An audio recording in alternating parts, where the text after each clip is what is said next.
Hi, I'm Lachlan from Embroidery Source, and today we're going to be walking through Forever Transfer printing from start to finish.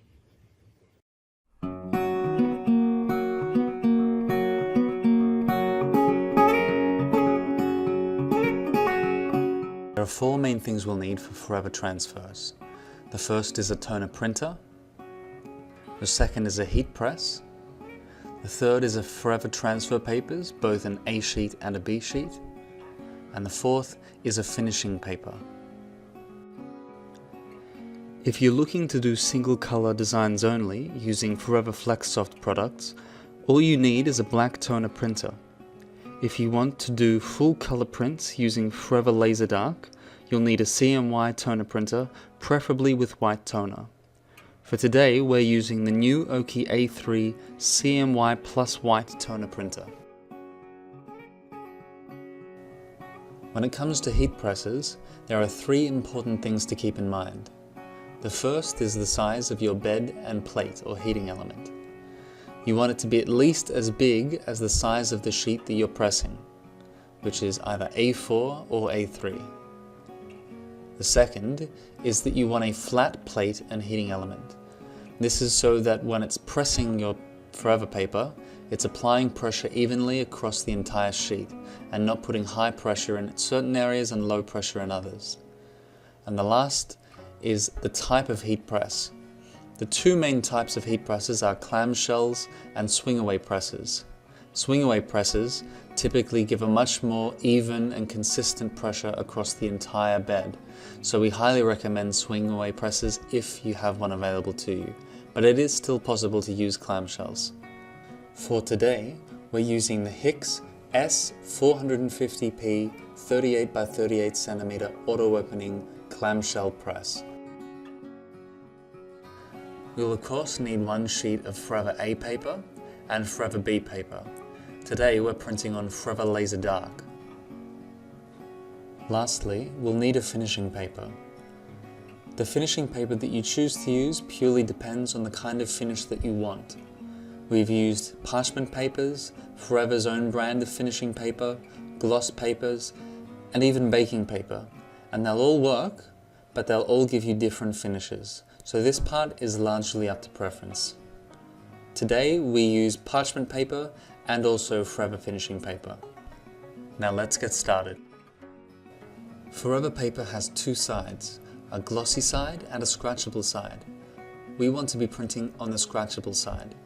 So for an Oki printer, that means that we're putting the Forever paper into the multi-purpose tray, glossy side down.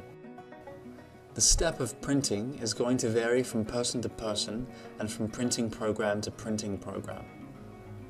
We use the TransferRip RIB software made by Forever because it gives us the best color reproduction and easy access to a lot of useful features like mirroring and rasterization.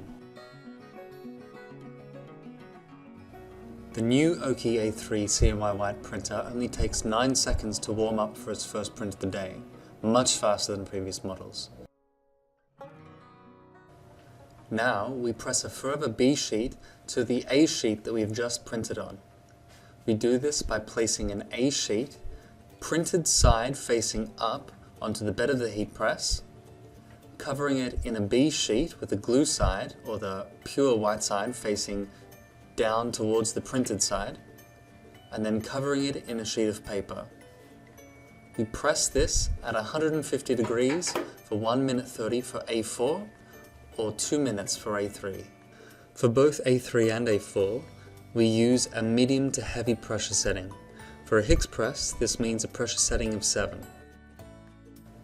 As soon as the press is done, we want to separate the B paper from the A paper.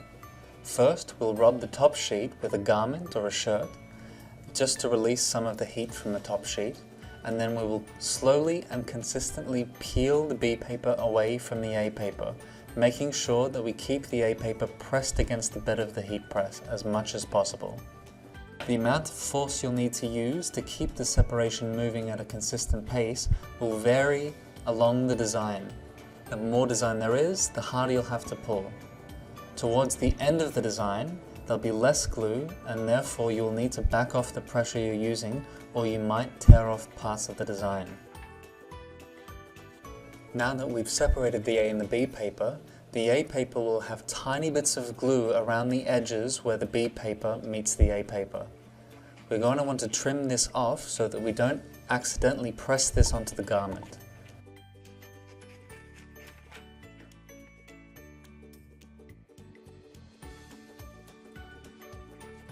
Next, we want to apply the print to our garment.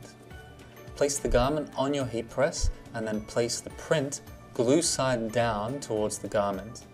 Cover it in a sheet of paper and then press it once again at 150 degrees for 30 seconds at medium to high pressure. If we're working with heat-sensitive materials, such as polyester, we can lower the temperature down to about 110 degrees, but this may mean that we need to increase the press time. Once this press is finished, we're going to want to wait until the print is completely cool before peeling the Forever A paper away. Once the print is cool, roll the Forever A paper back on itself using your palm. Try to keep it pressed against the garment as much as possible. Finally, we give the garment one last press using our choice of finishing paper in order to take away the plasticky look and texture.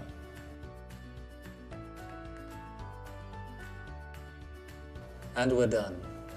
Forever Transfer is faster and easier than vinyl and with a less textured feel and look. If you'd like to see more information about Forever Transfer papers, you can click the link above, and if you'd like to see more videos, you can click the link below. Thank you for watching.